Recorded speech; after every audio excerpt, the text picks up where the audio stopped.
All right, test 1 2 1 2 1 2.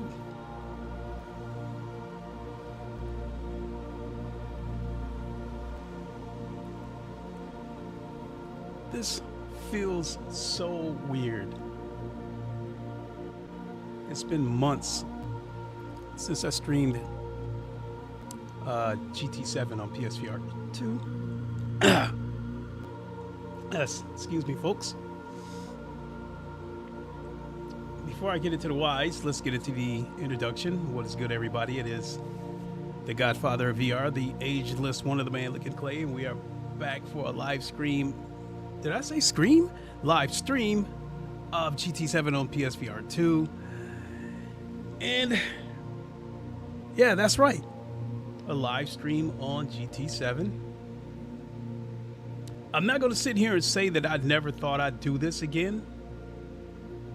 I felt that way, but I didn't say it publicly because never say never. I mean, even though Le Mans Ultimate is my favorite sim, maybe once a month I would still hop on GT7 on PSVR 2, and I would do a couple of laps to see, hey, do I miss this game? And in most cases, the answer was usually a no. I didn't miss it. And, you know, in fact, you know, it was like, I'd do a couple of laps and it'd be like, bleh, and then I'd take the headset off.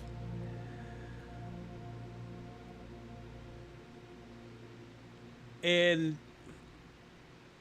the big thing that would turn me off, you know, I'd do a couple of laps just to see if I missed the game or not. And I would do a couple of laps quali, and then after a couple of laps, I'm already thinking to myself, it doesn't matter what you do, because when you go out there in an actual daily race, you're going to get knocked off the track anyway. So it almost doesn't matter what your lap time is.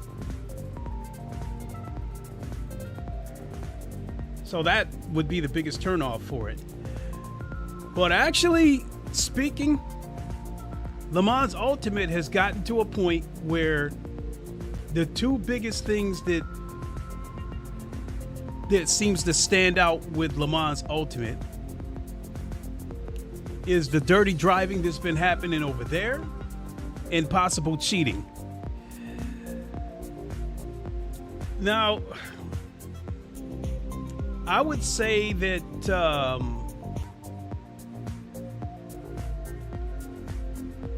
the dirty driving on Le Mans Ultimate has gotten pretty bad, where it's gotten to the point where you could almost mention it in the same breath of GT7. But the dirty driving on GT7 is way more frequent. It's way more deliberate.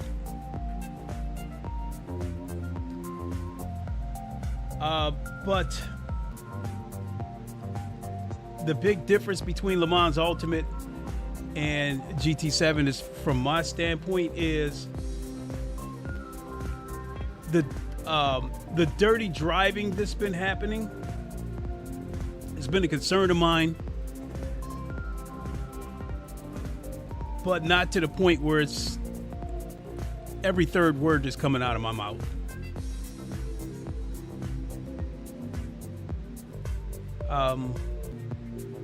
The dirty driving here, I don't know. I really don't know what it's like these days, because I haven't been on here in so long. So everything that I say about the dirty driving on GT7 is from, you know, months ago.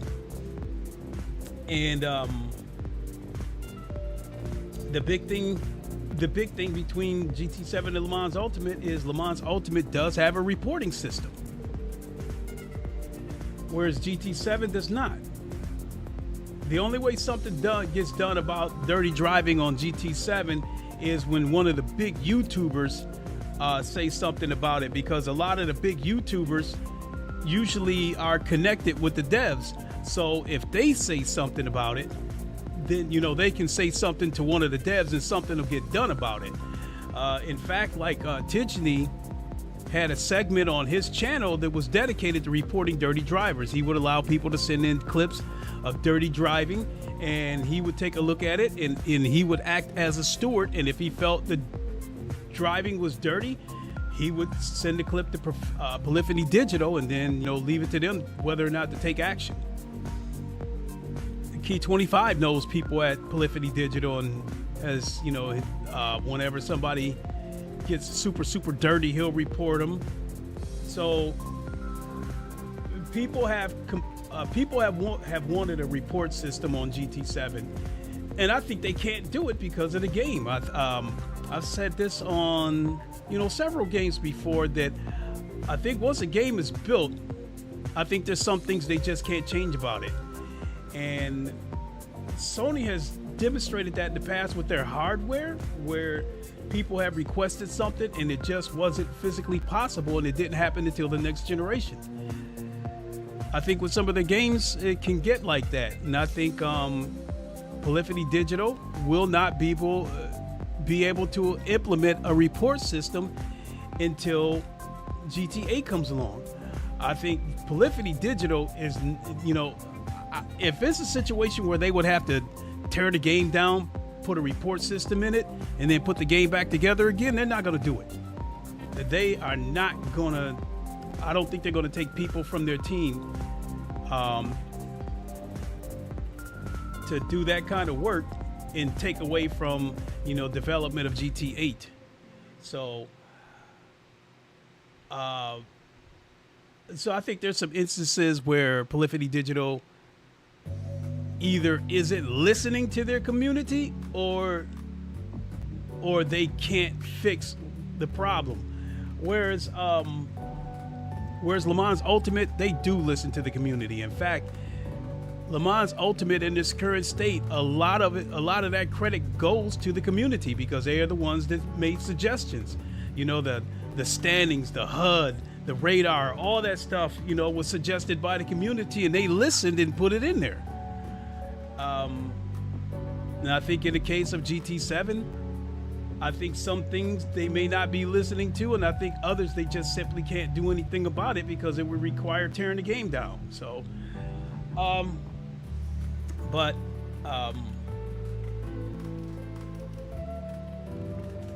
I was doing a few practice laps earlier on GT7, and I decided, you know what? Why not do a daily race? At this point right now,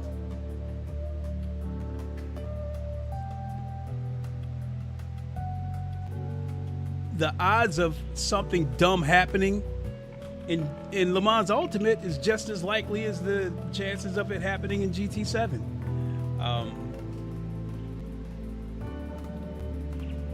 I think right now Le Mans Ultimate is sort of in a similar position of GT7, in the sense that if you want to avoid all the dumb shit that goes on in Le Mans Ultimate, you probably need to get to like a Silver 2 or better. Whereas on GT7, in order to avoid the dumb shit, you got to be an A-class driver. I've gotten to A before. I've made it to A- before. But I'll tell you one thing, if you're in the B class, it is super hard to get to the A's.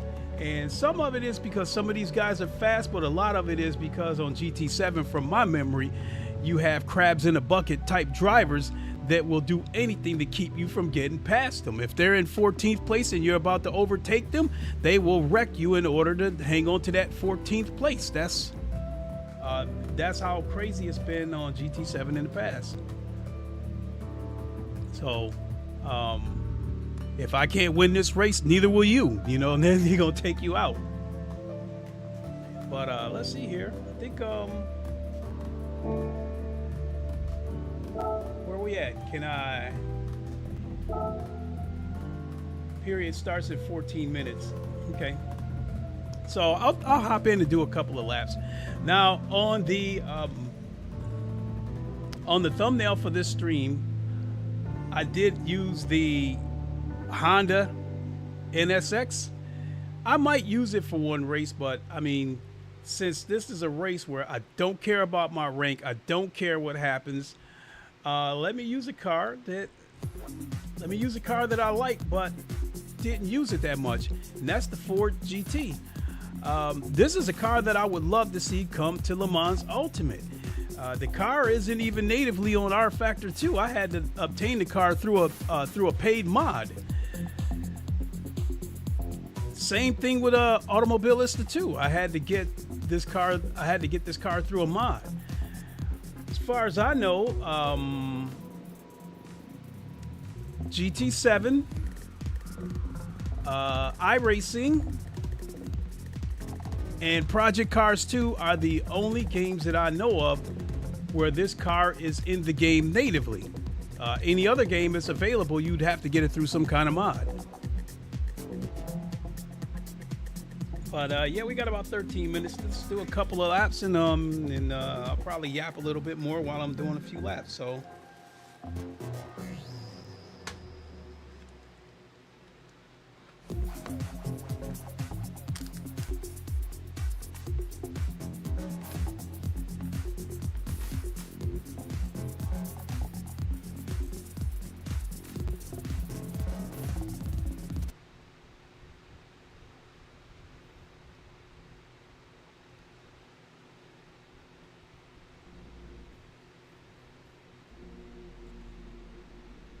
Kwaski said, I wonder if the gift and curse of erasing is its pricing model.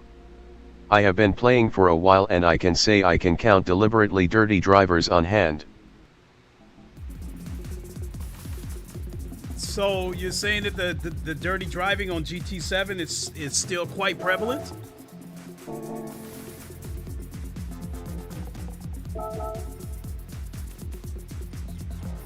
One thing that hasn't seemed to change with these daily races on GT7 is the amount of daily races where they still use medium or hard tires. I'd love to have a race where, wait a minute, this is a 15-lap race, 4 times the tire wear, 2 times the fuel consumption.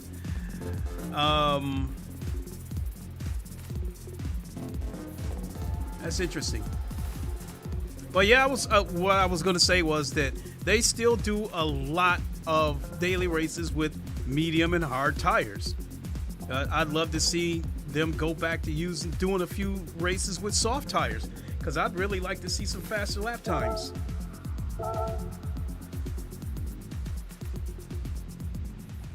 Oh, you know what? I forgot to turn on the...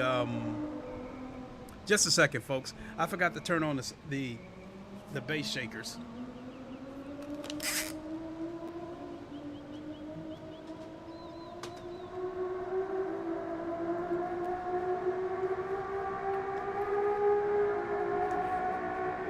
You were saying, I was wondering if the gift and the curse of iRacing is its pricing model.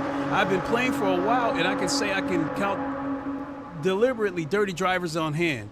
I'm guessing you mean to say on one hand.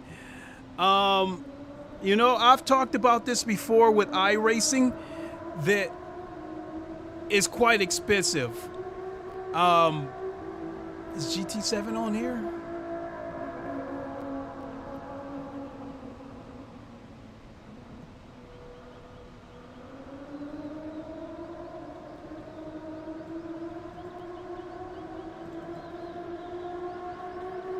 All right.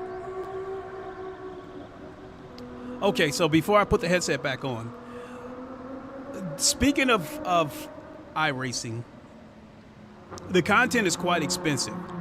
Cars I've seen cost as much as $10. Tracks I've seen cost up to $15 each.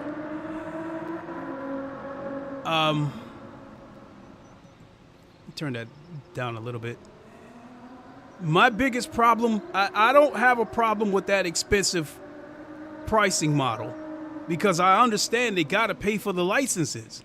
And I think that might be one of the biggest reasons here on GT7 why they haven't seen new GT3 cars or hypercars or anything like that, because Polyphony Digital probably does not want to pay for licenses, especially this late in the generation.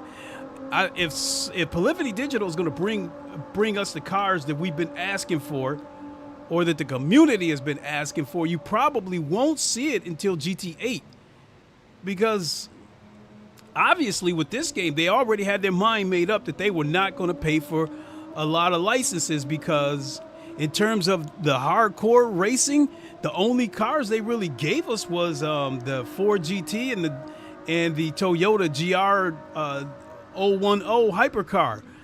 And I think they gave us the Subaru GT3, a Subaru GT3 car for free. And I think that was it. I don't think we got any more GT3s after that. After that, it was... Mishko said, "Ha ha ha, that's cheap. Star Citizen, people pay $1,200 for a ship." That's crazy. Now, so I went off the tracks to finish what I was going to say about iRacing. I don't have a problem with how much the content costs. I have a problem with the $10 a month or $15 a month, whatever it costs, subscription just to be able to race. Because if you don't have that subscription, you can't even boot up the game.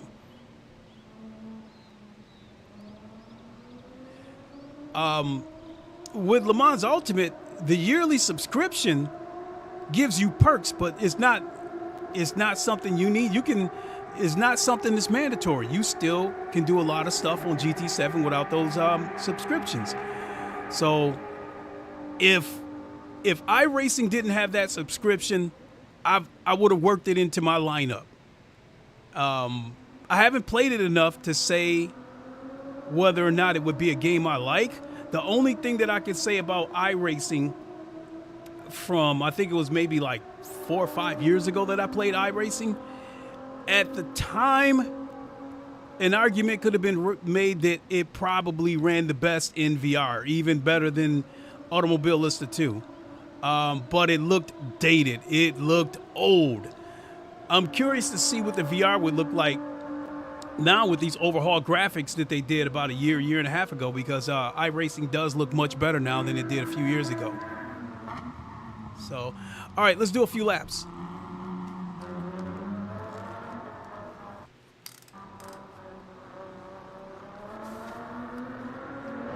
Hopefully the base shakers will work.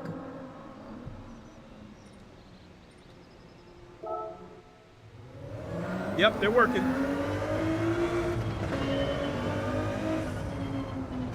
Kwaski said, "It looks good." From what I've seen, yes, it does look good, but I'm curious what it would look like in VR, because I mean, looking at this right now, it's downgraded. Compared to the flat screen version of the game, this is downgraded.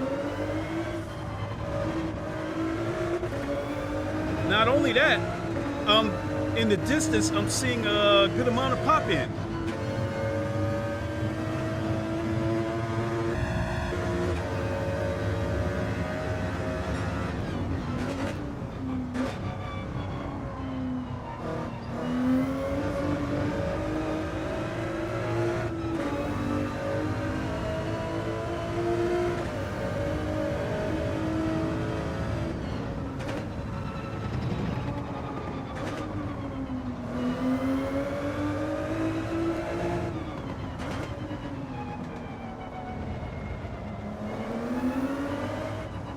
Kwaski said, "Yep, in VR it's nice.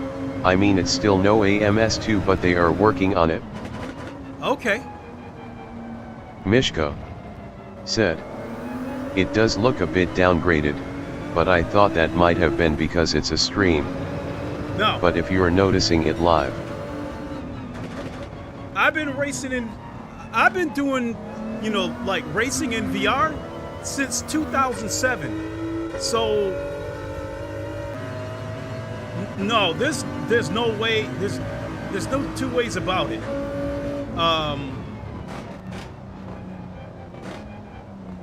Let me park for a second.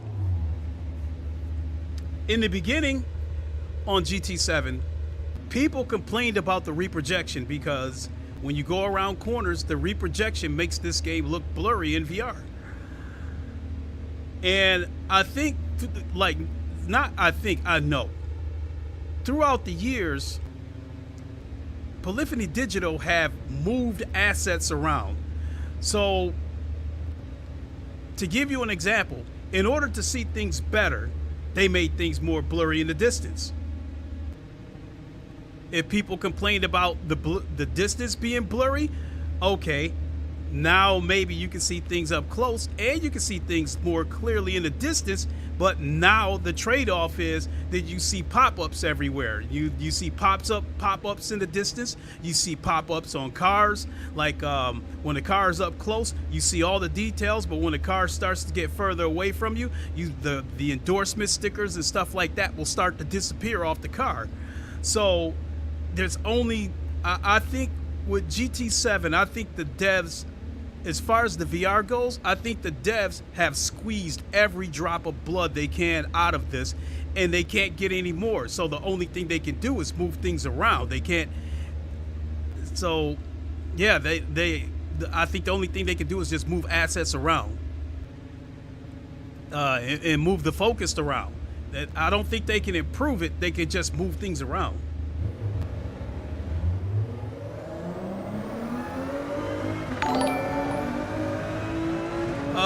Thank you for the follow. Kwaski said, okay, so it wasn't just me noticing shit like that.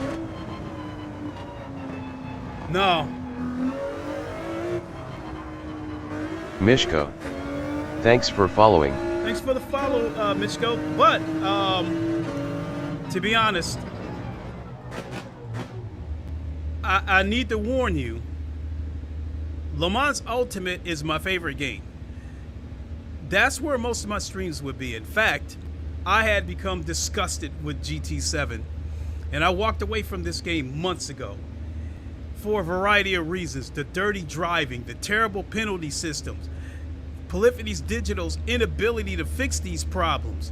I mean, one thing they tried to do something about the ramming that was going on is one update they implemented where when you're going around a corner, your car would turn into a ghost so nobody could ram you from behind. And I didn't like that they had to make this game more and more arcadey in order to mitigate the dirty driving. The ridiculous microtransactions. I mean, I had a variety. I've had a number of complaints about this game. I came back to this game today. It's like, you know, this isn't me adding this game back into my lineup. This was just one of those things where, okay, I popped the headset on for a few minutes and then it just came on like, hey, why not? Why not do a, you know, why not do a daily race?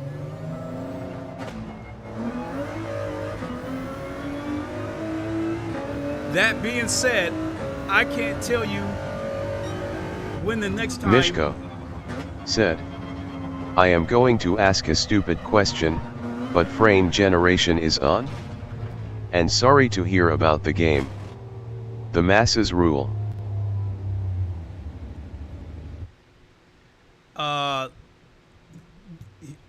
Okay, so let's talk about a couple of things. Because actually, I'm glad we're having a conversation because I kind of hope this would be the case.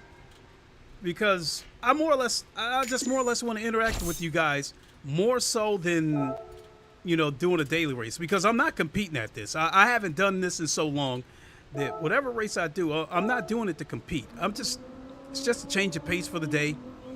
And I always appreciate the interaction. That's one of the things I like about having a small channel is that I can interact with everybody. So to talk to you about to respond about the frame about the reprojection.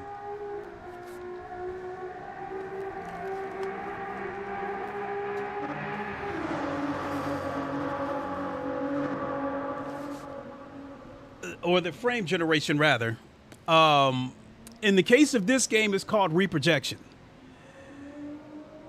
Without reprojection, you know, this game would not run good at all in VR because this game is running on a native 60 frames per second. When it comes to VR, anything less than 90 frames, you're going to see it. You're going to see the frame drops. You're going to see it's not going to be smooth. It's going to be a little bit fidgety. When you go around corners, you may notice the frame drops. You might see a little bit of choppiness. And with the frame generation or reprojection, as it's called here, you have 60 native frames with 60 fake frames inserted in between it. And that's what produces the reprojection, and that's what makes this game look blurry when you go around corners. When I play Le Mans Ultimate on PC, I use I have a Quest 3, which is in the bedroom, but I also use this Quest Pro right here. And with the Meta app, they have the same thing. A frame generation is called asynchronous space warp.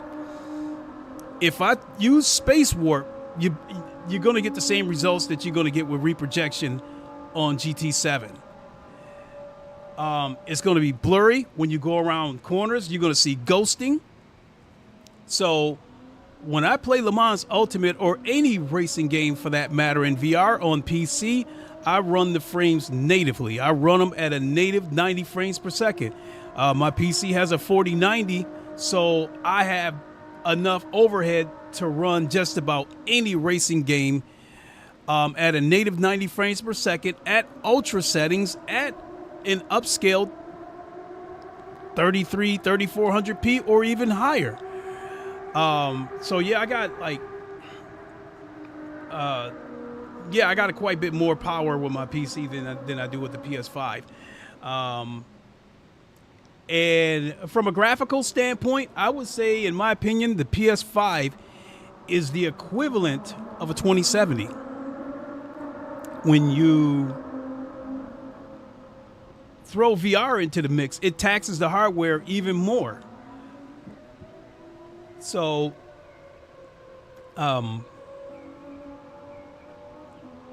yeah, without the frame generation, reprojection, whichever you want to call it, this game would run absolutely terrible on PSVR 2 because, honestly, it is a good-looking game.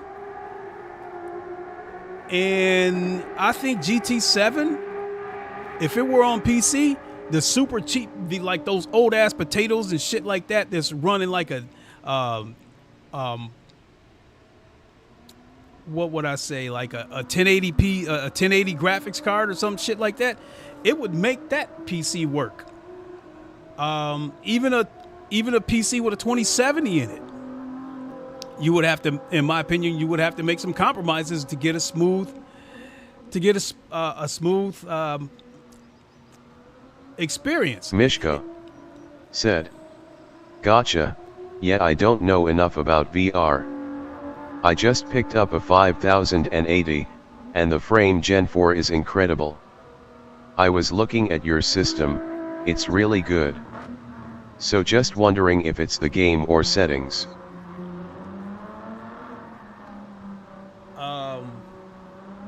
Well, GT7, you can't do anything about the settings. It's a console, is locked. So whatever the devs gives you, that's what you got.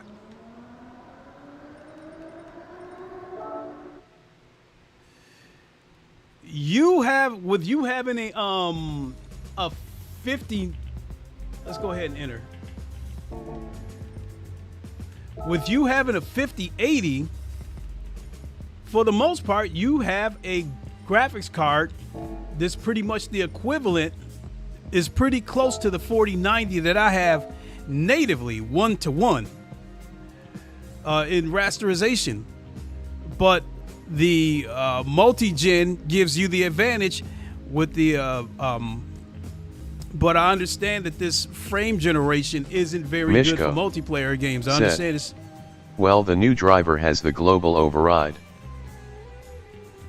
I really don't know what that's about, but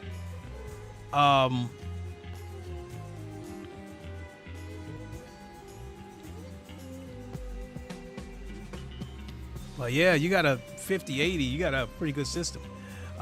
This PC right here, because I'm running a capture card, I've got 4 PCs. I've said that so many times. In most cases, the PC that's right in front of me that has the 4090, that's the PC that I race from. And then in the bedroom, I have my streaming PC has a 3070 Ti. So I use the NDI plugin to transfer everything that I'm doing over to the streaming PC, and then I actually broadcast it from the streaming PC. In that room there, I have a PC with a 3080 Ti in it. That PC is for my son when he comes over on the weekends. That way he can do whatever he wants to do, and he's not in my way.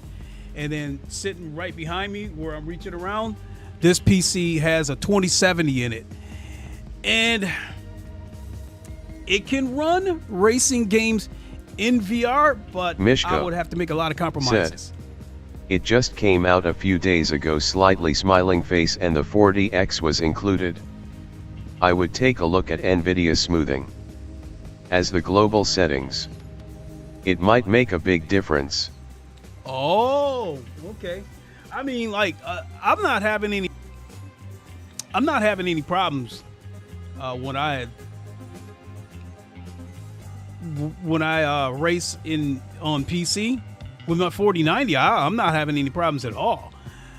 Lately, the big problem I've been having is choppy streams on YouTube, and I try to troubleshoot everything that I can think of, and I think what it might have come down to is that I forgot to pay my cable bill. It was about a week late, so it's possible they might have throttled me.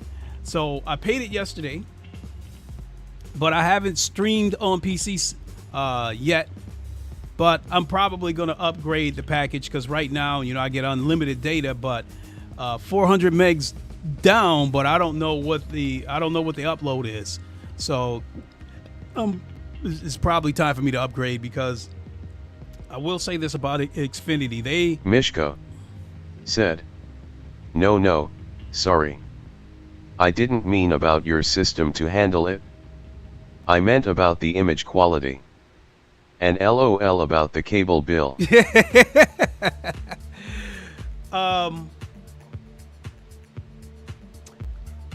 Well, it was set to auto pay, but for whatever reason, it got deactivated. So it's a situation where I'm thinking to myself, okay, I haven't gotten an email. Well, sometimes I get emails that the bill is coming up. Sometimes I don't get emails. So I'm thinking to myself, okay, it's been a while. I haven't sent an email from Xfinity. Let me check on my cable bill. And then the choppy performance with my YouTube streams is what made me say, let me check up on this thing. And I go to the Xfinity website, and it says your bill was due August 16th. So I went ahead and paid it. Spent about a half hour, 45 minutes on the phone with an agent, because even after I paid the bill, my wireless devices wouldn't connect again, only the wired ones. And then they were like, let me offer you this package. Let me offer you that package. Oh, you got an old modem, all kinds of shit. So I did go do something about the old modem, because I had one of those old modems that was like about the same size as a damn PlayStation 5. So I took that modem back and got something a little more up to date. So now the new modem looks like Alexa. But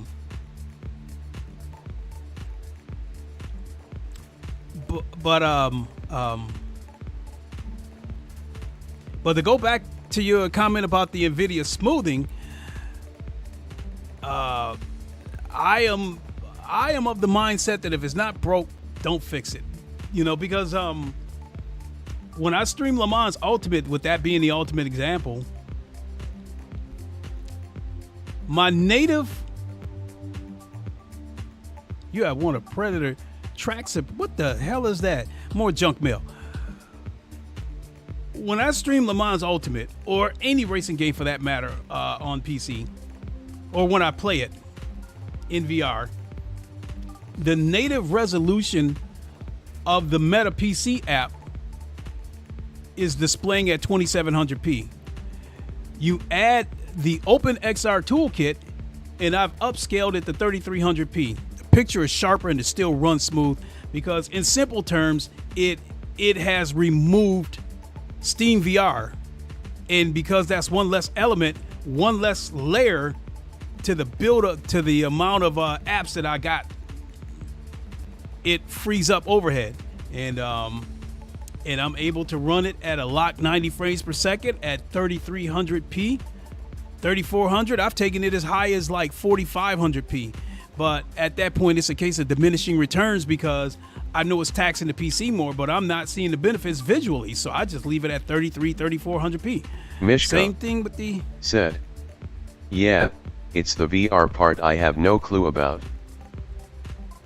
Well, I can tell you with a 5080, your PC, I would like to think that you probably got a AMD. As far as your CPU goes, I would like to think that you got an AMD 7800 or I think what's the latest one, 90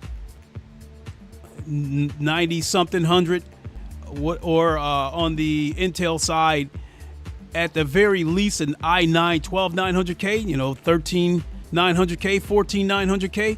I would like to think that you have one of those CPUs, being that you have a 5080. I think with that being a $1,000 card, I would like to think that you've got a pretty good CPU to go along with that card. But in any case, with you having a 5080, as far as flat screen games goes, it's overkill. You've got more than enough power to run anything. When it comes to VR, for the native VR games, it's overkill. You got more than enough power to run. Mishka said, 7600X, and still bottleneck, I run at 3440x 1440p. Mishka said, bottleneck with the GPU. Oh, the GPU is the bottleneck? Okay. I've got, in this computer, I used to have an i9 12900K, which I put in the computer that my son uses. And I have a 7800X3D in this PC. But yeah, you definitely got more than enough to handle just about anything you throw at it.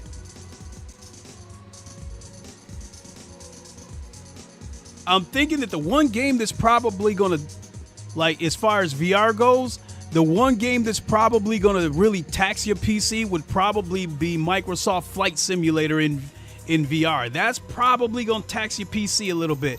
But anything else, even a Assetto Corsa Competizione, that's probably the most demanding racing game in VR. But even with that, even using the OpenXR toolkit, you can still easily run the game at 3000p. At the very least high settings without breaking a sweat, and you could run it natively and not have to use any of these frame generations and synchronous space warp or whatever you might be doing. Said, are you talking about a bottleneck when running VR? No, like I don't experience any bottlenecks because I got a pretty beefy PC. But Mishko here, he's explaining that he's got a 7600X for his CPU, and the 5080 is his bottleneck.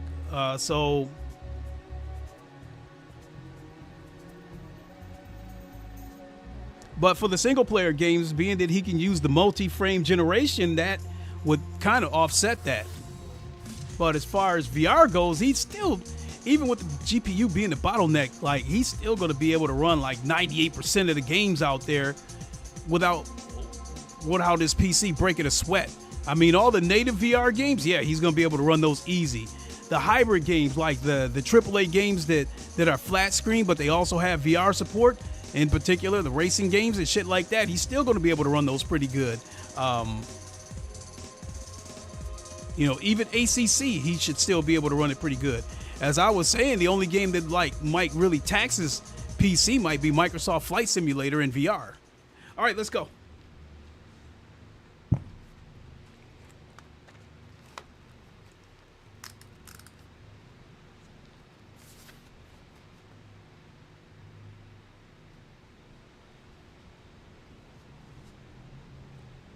So it looks like I'm still in the B class.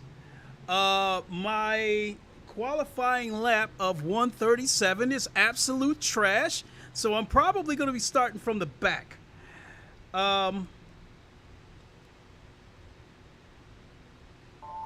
back in the days that, that used to really bother me, that I'm starting from the back.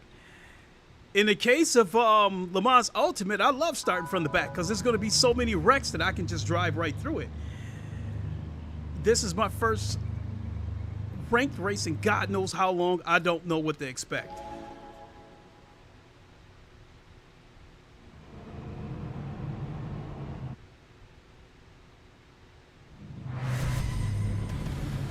And I don't exactly... Oh, I'm dead last. I don't even remember what, like, some of the buttons that I mapped out on my wheel.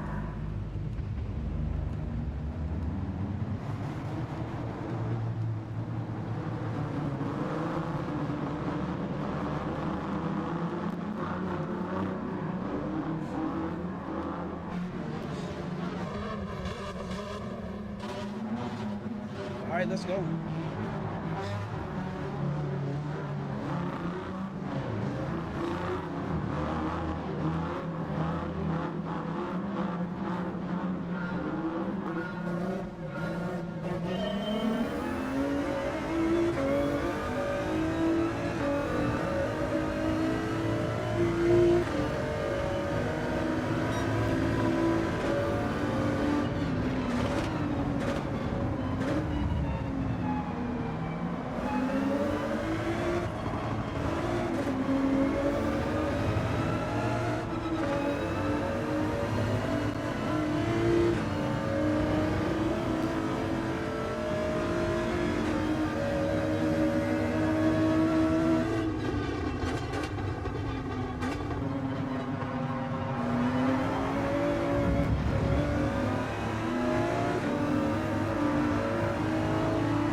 Nice. Dude already clipped me.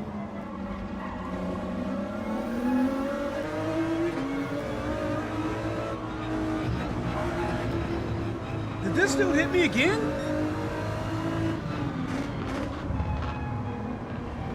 Dive bombed his way right through there. Yep, some things never change.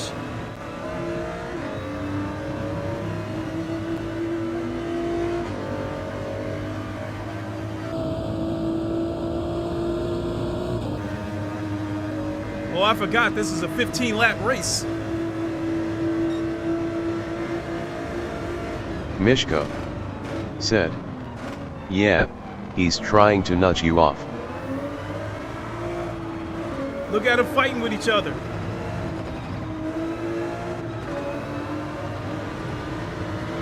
Look at that. Oh my God, this dude blocked me. Sir, oh my God.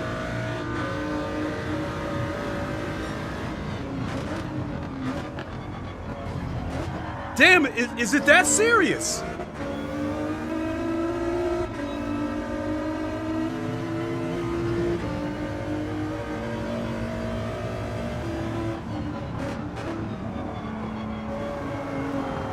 Oh my God.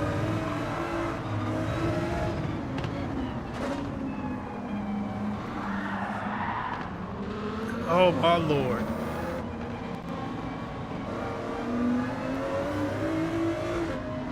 So Michko, to put the cherry on top of why I don't play GT7 anymore, that's the biggest reason.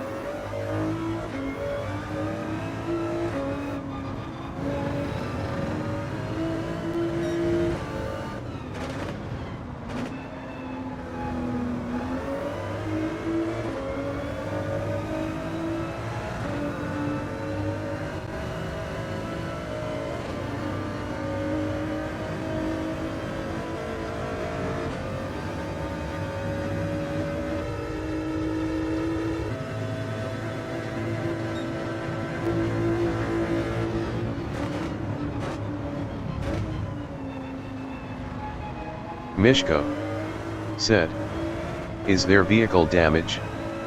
Just play it calm and cool, if so. GMDR, said. At Mishko, what headset are you using? And what game and settings are you running?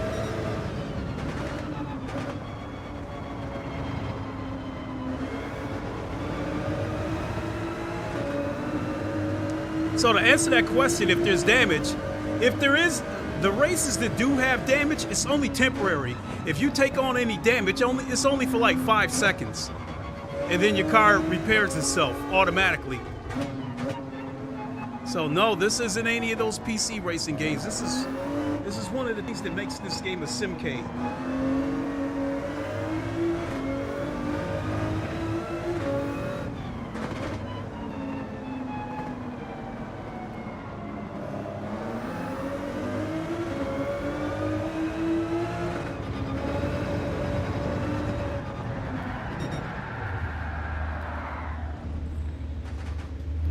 I got rear end damage, but it'll disappear after about 5 seconds.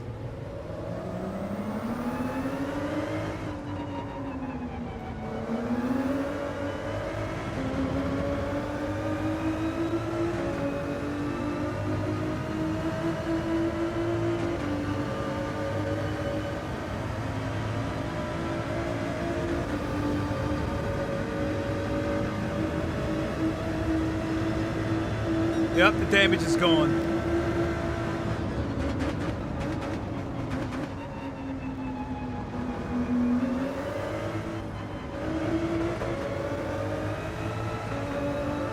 Mishko said. At GMDR I don't do VR. That's why I was chatting with Mr. Clay. Would love to, but another big investment. No, VR doesn't have to be expensive. It's not expensive at all.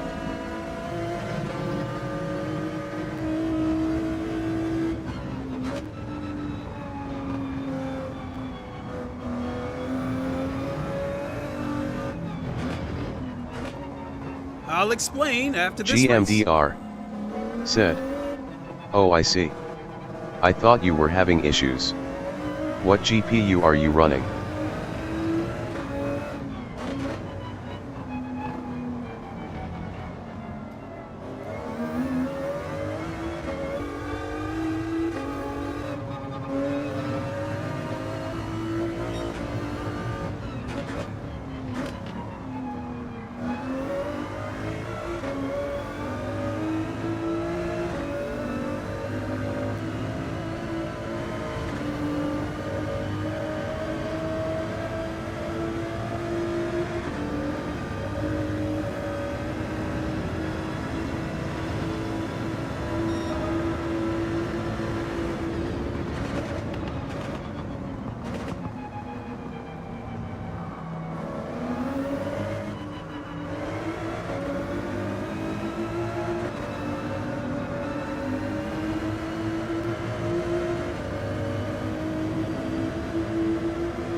Oh, shit.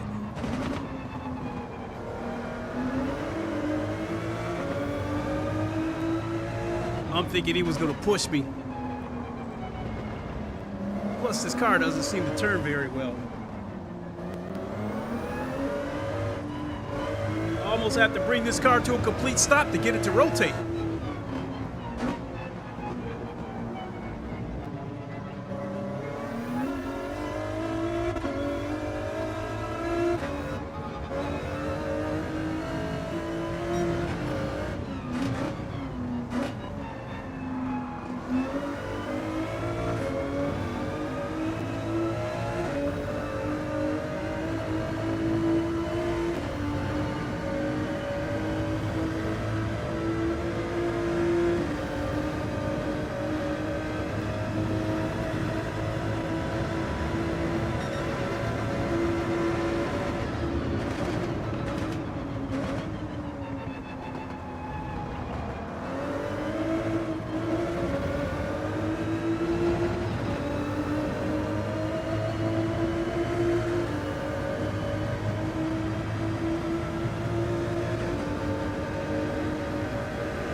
Mishko said, "Since I don't know this game, are you able to adjust the suspension or anything?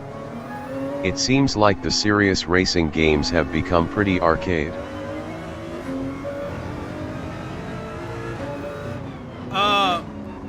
Most of these daily races, it's been forever since I played this game, so I can't really say for certain, but for the most part, most of these games have been fixed races.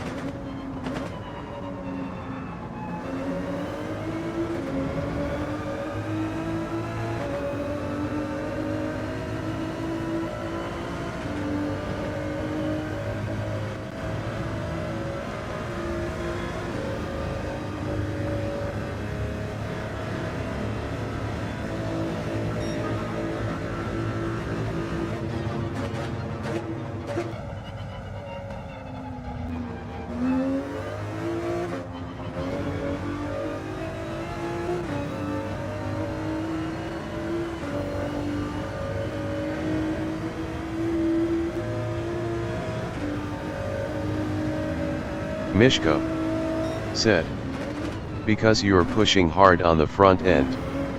Too firm." Still, bear in mind, I haven't played this game in God knows how long. Wait a minute, he bumped me and I get the penalty? So, yeah, I haven't played this game in God knows how long. I haven't played around with any suspension settings. I haven't even looked into whether or not you can do that. And so yeah, like I said, I haven't played this game in God knows how long, so it's always going to be an adjustment period.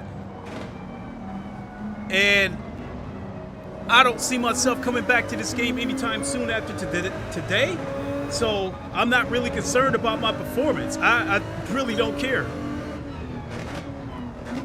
because if this game is still the same as what it used to be, it doesn't matter how I'm driving the car. A dirty driver is going to knock you off the track anyway.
Mishko said, would be funny if you had to play a mini game in the pits for a faster time. Then it would be a full-blown arcade.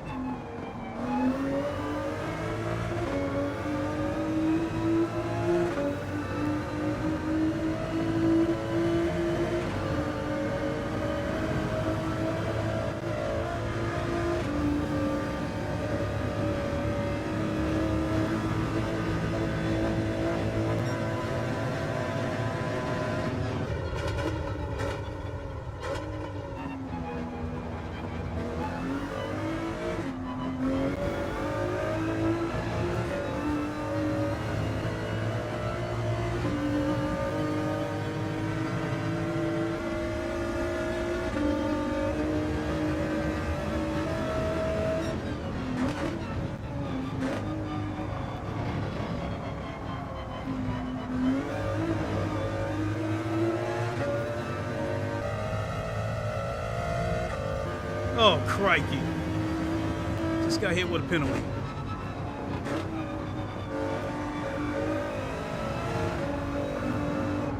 Ooh.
Eric McCready said, Mr. Clay, this is the first time I've seen you on GT7, is everything okay? Yeah, you would think that I need my head examined coming back to this game.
I went wide because I was willing to give it to him, because chances are if I don't give it to him, he'll probably push me out of the way anyway.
Mishko said, "It's okay, it's good etiquette to leave room for first place."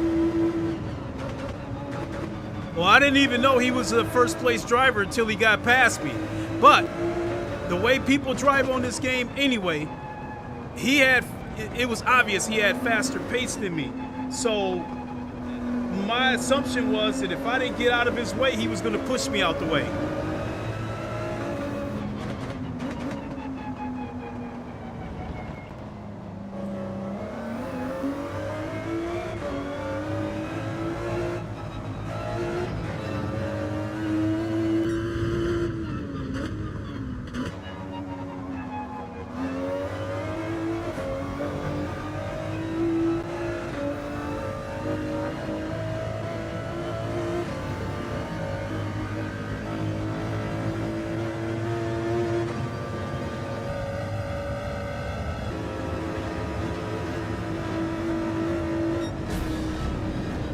I didn't even know that was the end of the race. Well,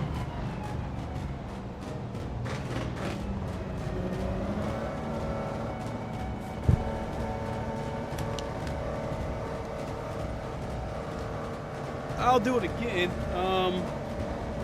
but I'll use a different car. I'll either use the Honda or the McLaren.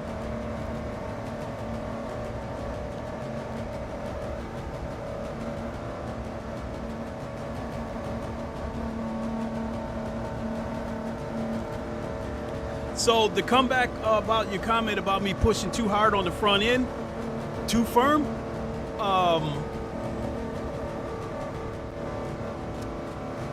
number one,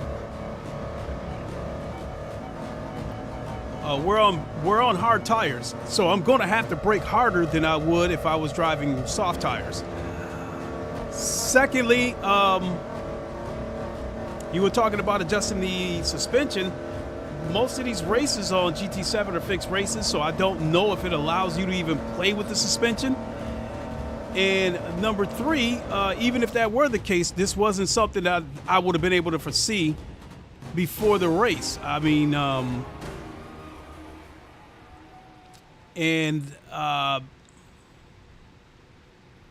would probably say number four, I don't think the tires on this game wear out realistically.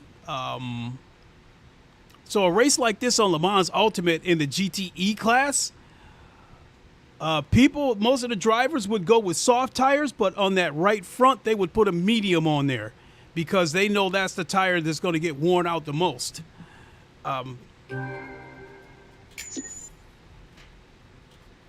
So yeah, keep in mind that this is me being on here today is just a change of pace from Le Mans Ultimate. I really don't care I really don't care what my finish is, my lap times, or any of that stuff. If this was Le Mans Ultimate, yeah, I would care about every single bit of it.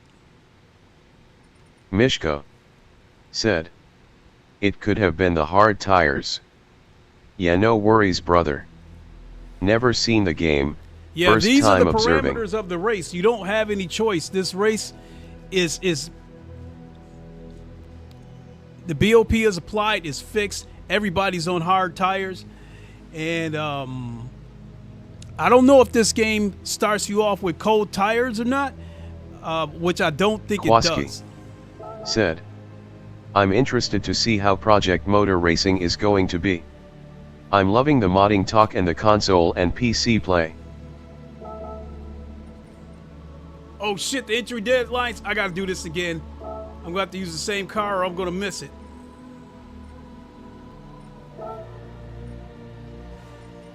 I don't have time to look for another car.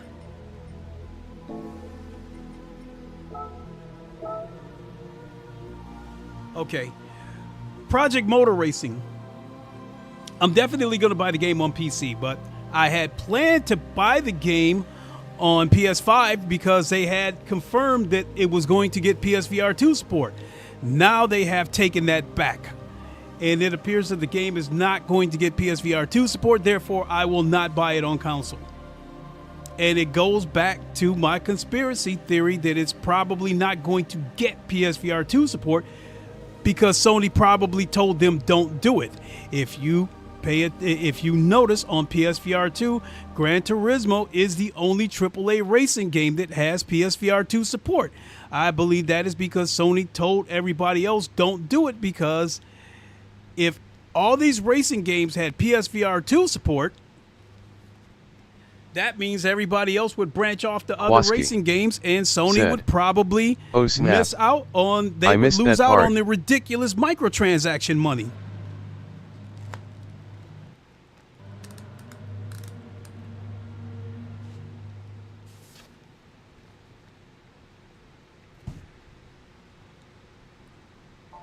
EA had already stated last year that they spoke to Sony about trying to give VR support to F124. And in so many words, Sony told them no. So if they needed to speak to Sony about giving F124 VR support, then that means that the game can run on PSVR 2. But because Sony told them no, that pretty much solidifies my theory that Sony won't let any other racing games have VR support, because they're trying to protect the ridiculous microtransactions on this game.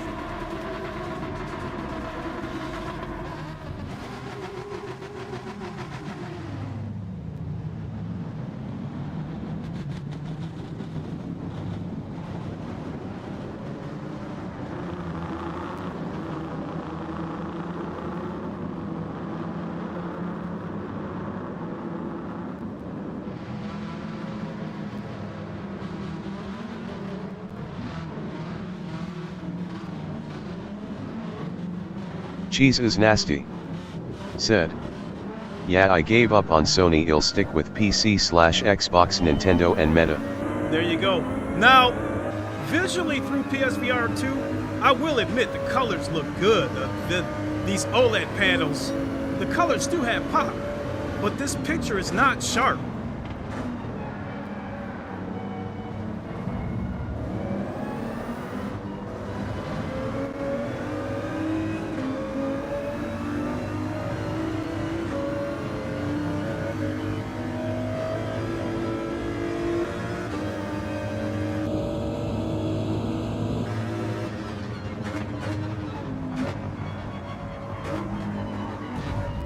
Really, dude?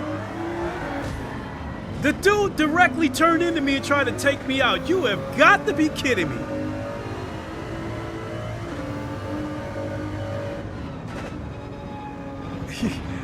So they still drive dirty as ever on this game.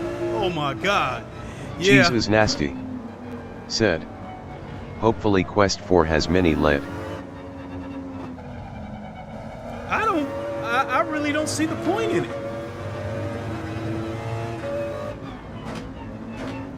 Using the Quest 3, I can tell you right now,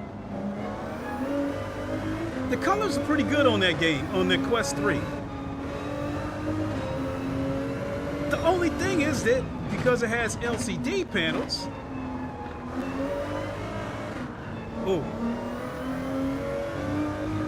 because it has LCD panels, the blacks aren't as black as a headset that has OLED panels. Now my Quest Pro does have many LEDs, and the colors on my Quest Pro look just as good as this headset.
Cheese is nasty.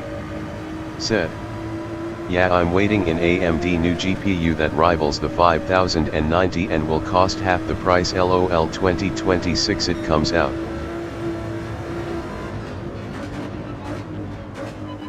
I'm under the impression that AMD is done trying to like make GPUs that rivals the 90 class card on Nvidia's.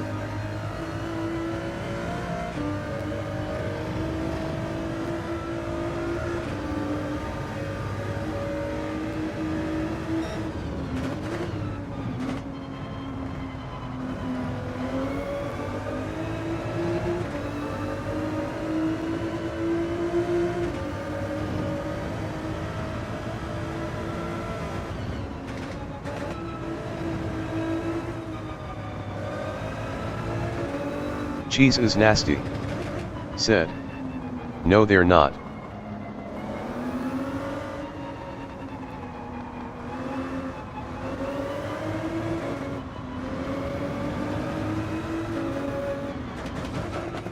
Oh, come on, dude. The dude just rammed me.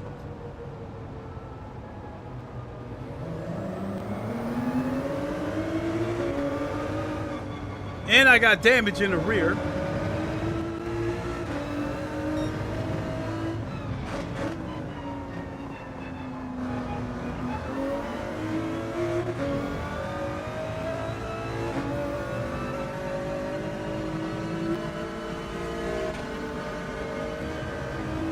If this would have been me playing GT7 a couple of years ago, I would have thrown a screaming fit about that guy rear-ending me like that. So...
Cheese is nasty.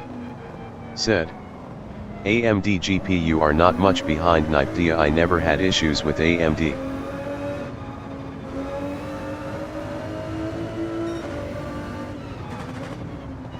I forgot the name of that GPU that they made that when they tried to compete with the 3090.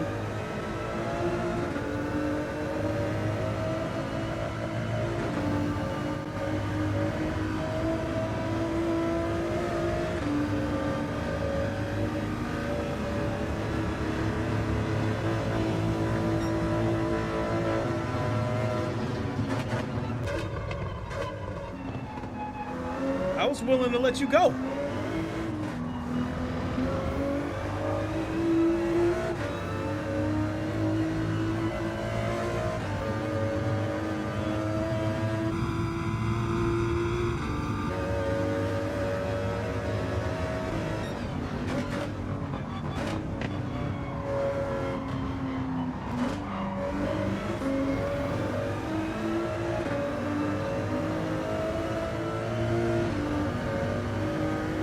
Damn, he picked up a penalty.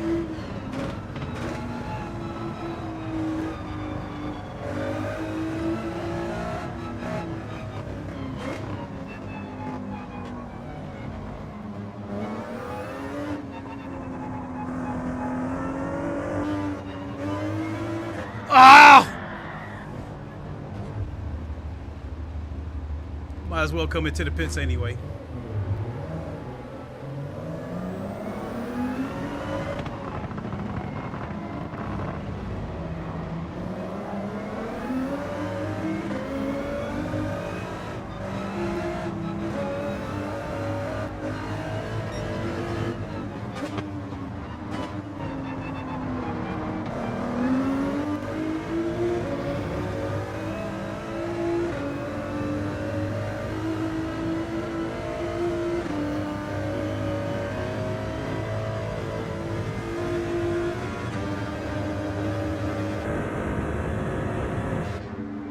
You should not be able to come into the pits like this full throttle.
Ooh, nearly did it again.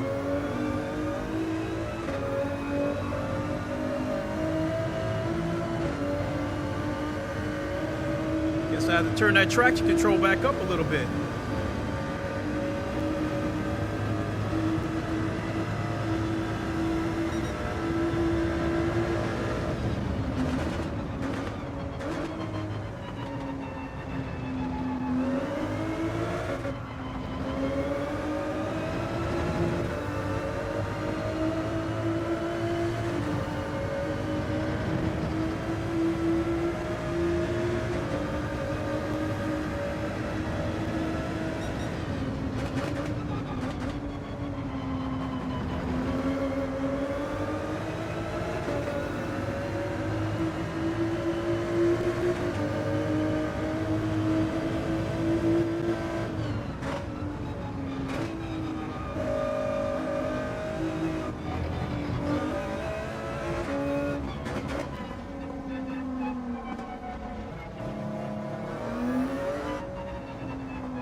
Mishko said, "You're driving well, I just think it's the car that's letting you down."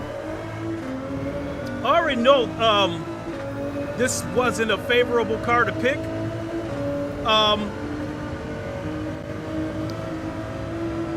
If I really wanted to try to compete against everybody else, I would have taken a different car.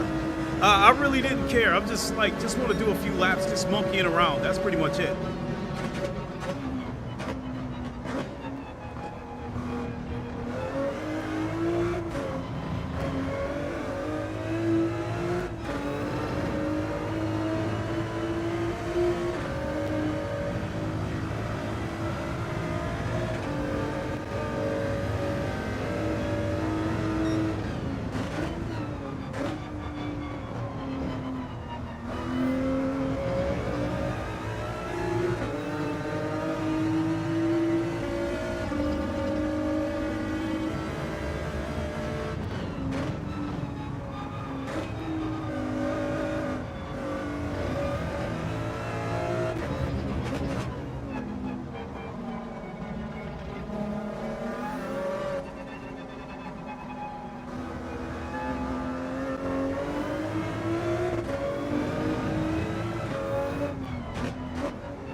Now you guys know why I can't play this game anymore. That guy took me out just so he wouldn't be in 13th place.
I'm not even gonna bother trying to qualify for a race.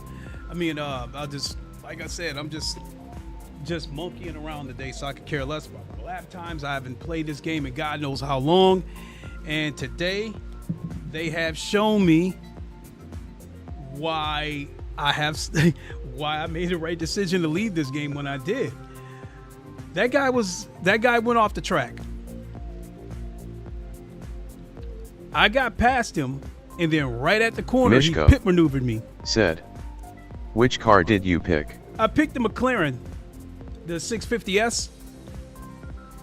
I mean, this game's got old cars. I mean, they're using the 720S now. Most games are using the 720S. They're still stuck using the car that's 15 years old. No, 10 years old. 1 second.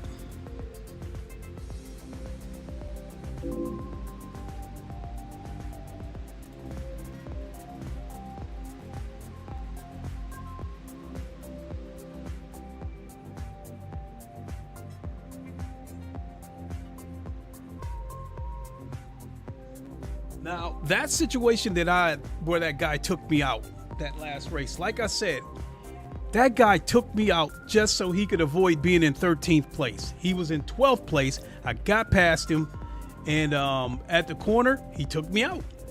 Had that been Le Mans Ultimate, even though Le Mans Ultimate has dirty drivers in it now, had that been Le Mans Ultimate, that guy would have acknowledged that he made a mistake. He'd have let me go past him, and he wouldn't have tried to take me out.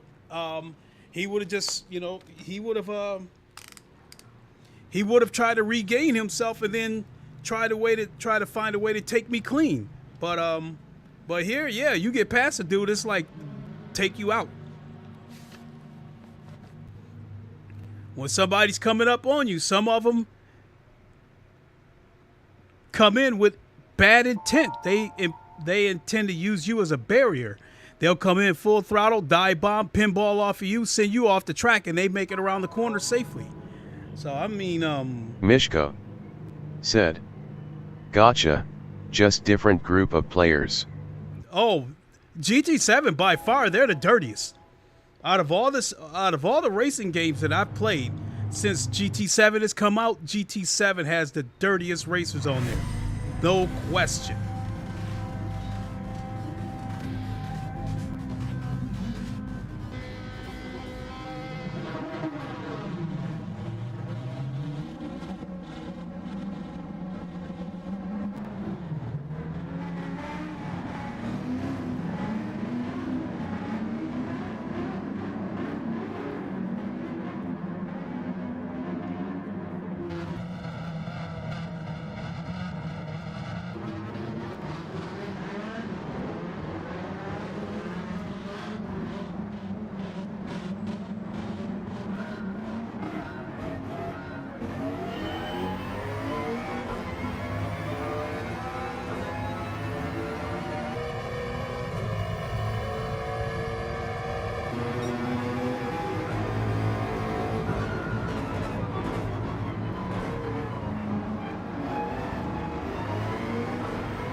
Mishko said, car feel a bit better?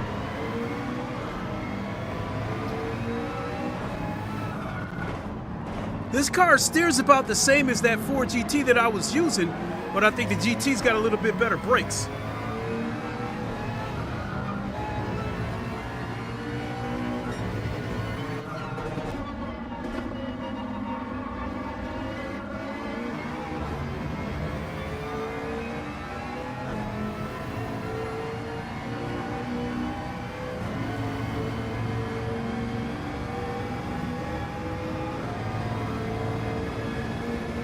And there they go, they're knocking each other around.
That was all on me. I let the back end touch the grass.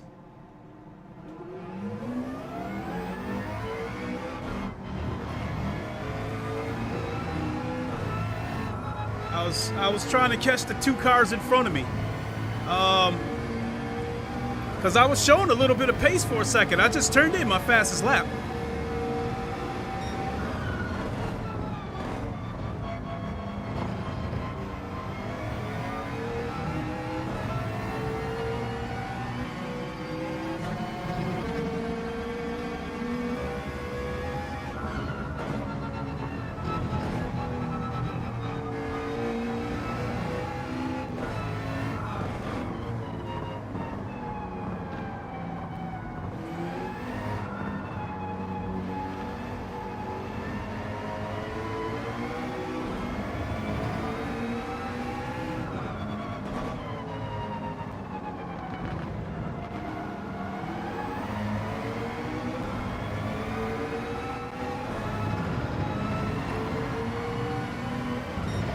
Mishko said, "You're still settling into the new car, you will get them."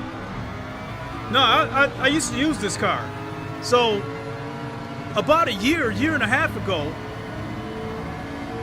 GT7 was part of my lineup in terms of what racing games I used to stream. So I had my cars that I preferred to use. So this was my #1 car that I'm using right now. So in that sense, it's new in the sense that I haven't used it in so long, but it's not new in the sense that I've used it enough times that I could get used to it again if I drove it enough times.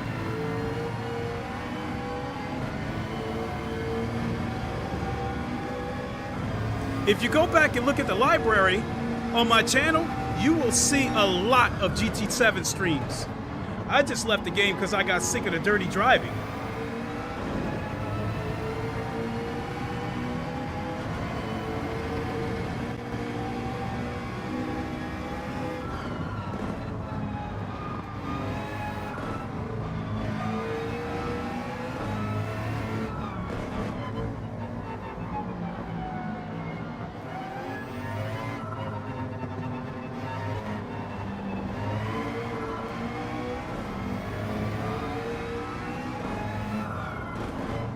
Mishko said, "Understood, I was talking more about muscle memory coming back."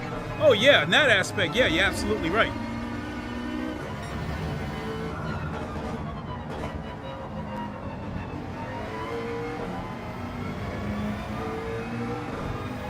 And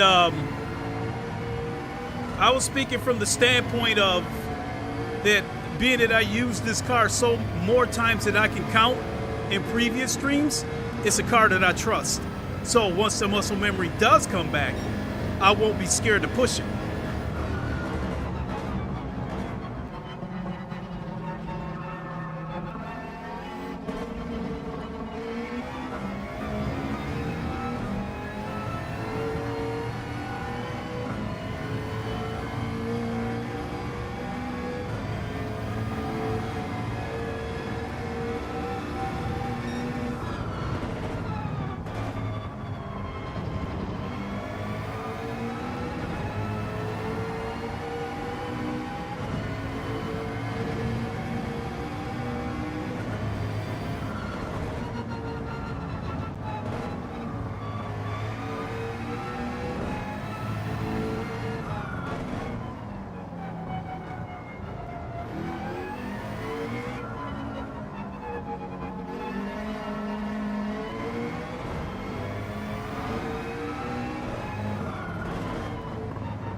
Mishko said, GT3 on your S. Go ahead, dude. I'll let you go. There's no need to do that. Here we go.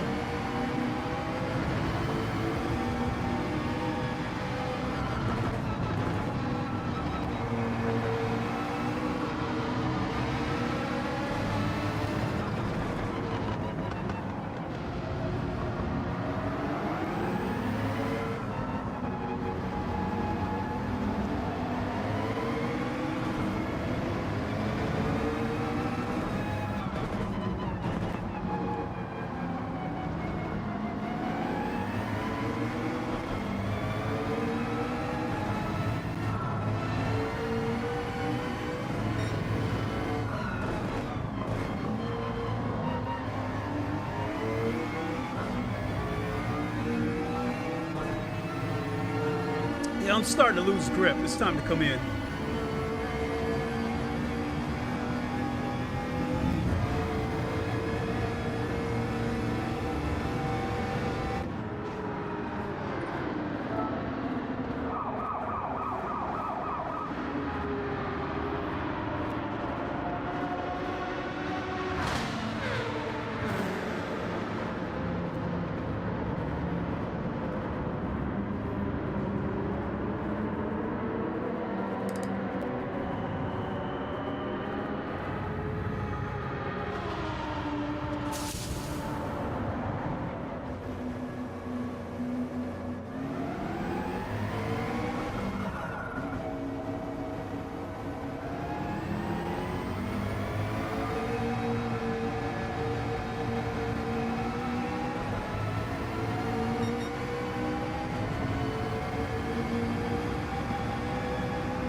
Mishko said, "These guys are pretty damn good though, not making mistakes." Fast guys, yeah.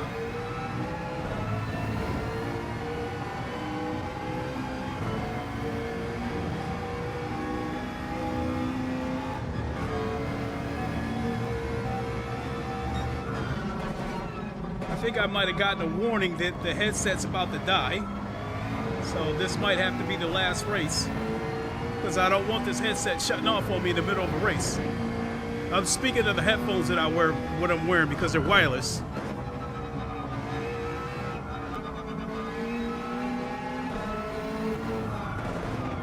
One thing I'm finding out,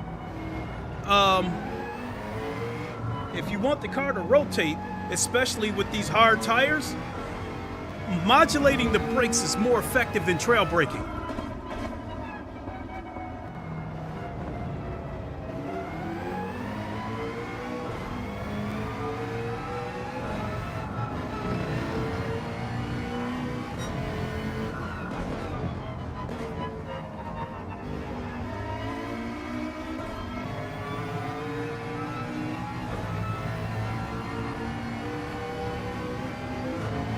Yeah, I just got the warning beep.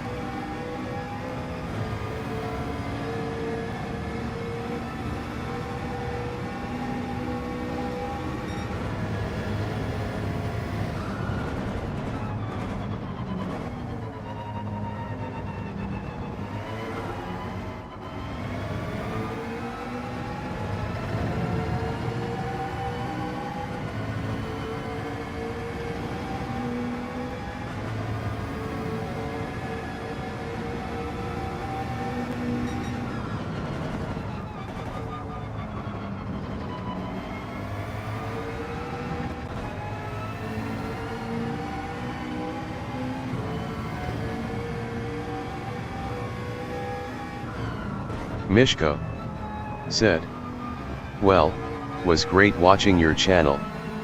I will stop by when you're on again." Next time you see me, I'll more than likely be on Le Mans Ultimate. Thanks again for the sub, I appreciate it. Oh shoot. Touch the grass.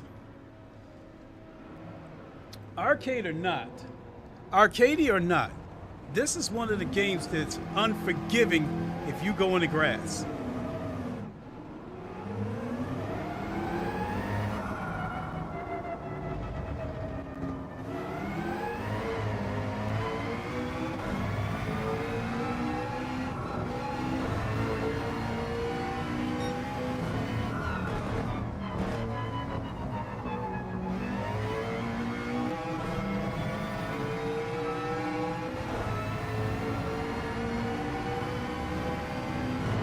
Yeah, those warning beeps are starting to get more frequent. So folks, do not be surprised if the sound goes out.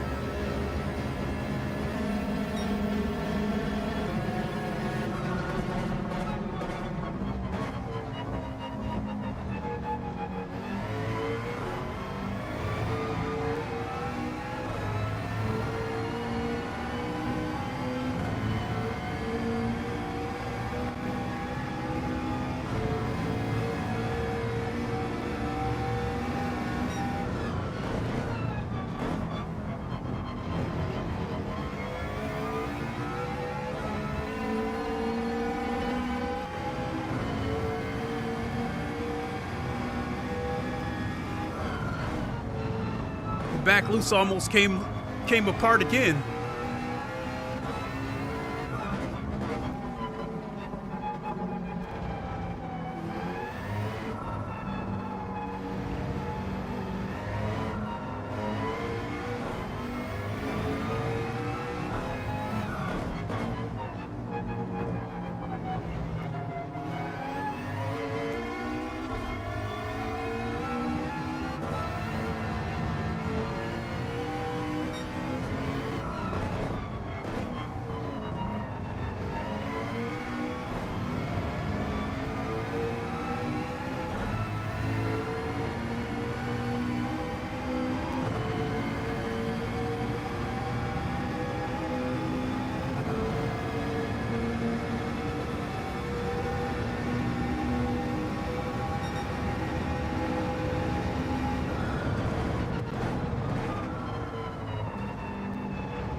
looks like that might have been my fastest lap.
Yeah, these wireless headset, this wireless headset that I'm wearing, it's about to die any second. So it's probably for the better anyway, because I wanted to get a few laps in on Le Mans Ultimate before I go to bed.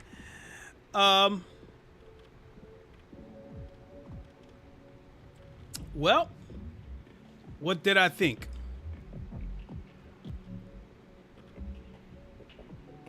It's still the same, still dirty drivers.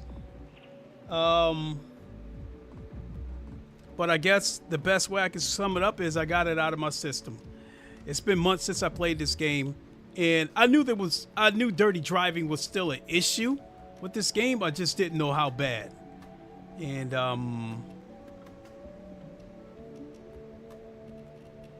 if somebody was fighting it out for second and third, I could understand them getting dirty and sticking their elbows out and getting a little bit rough. But when you're in 12th place, to take somebody out just so you can avoid going in the 13th place, yeah, that's pretty sad.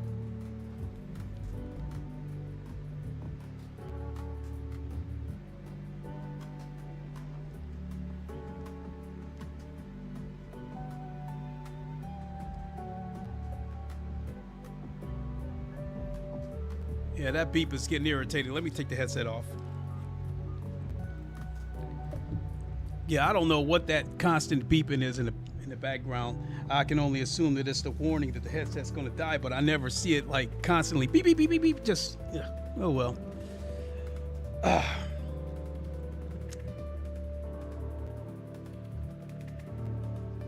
Will I stream this game again? Never say never. It could happen again. Who knows?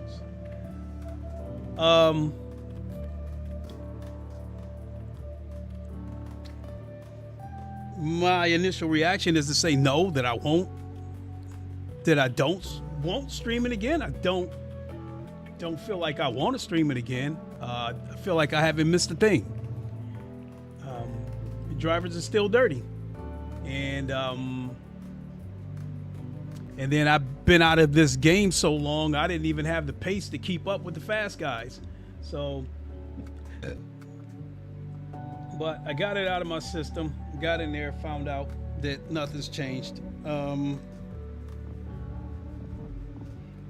another reason why I wanted to get back out there, at least for one day, is to see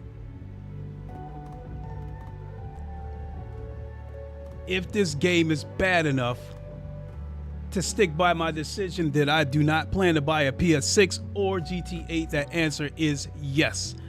I do not plan to buy a PS6. I do not plan to buy a GT8. GT7 was probably the last of the GT franchises that I will ever own. The PS5 is probably the last console that I would ever own, and PSVR 2 is probably the last PlayStation VR headset that I will ever own. So that's not to say that I won't ever use them again. I just don't see enough there for me to want to move forward to the next generation when that happens. So without question, yeah, next race, next stream, it'll definitely be Le Mans Ultimate or something.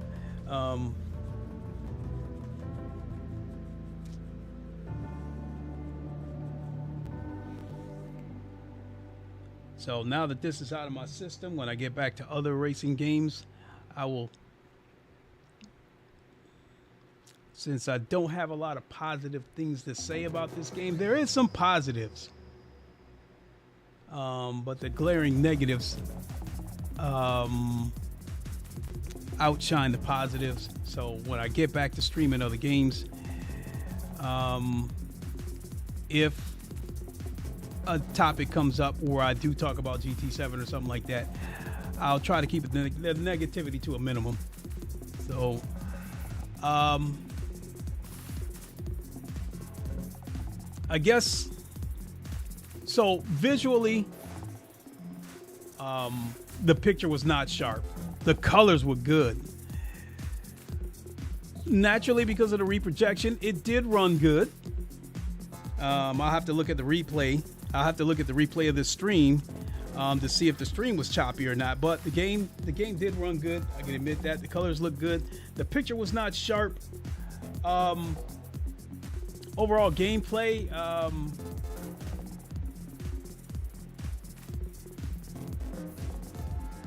if the racing on here wasn't so dirty, this would be a really, really, really, really fun game. And that's probably the best way I can sum it up. If the racing wasn't so dirty on this game, I wouldn't have left this game, and it would still be a part of my regular lineup. But of course, LMU would still be my favorite, but I would have made time for this game for GT7. So it's 11 o'clock.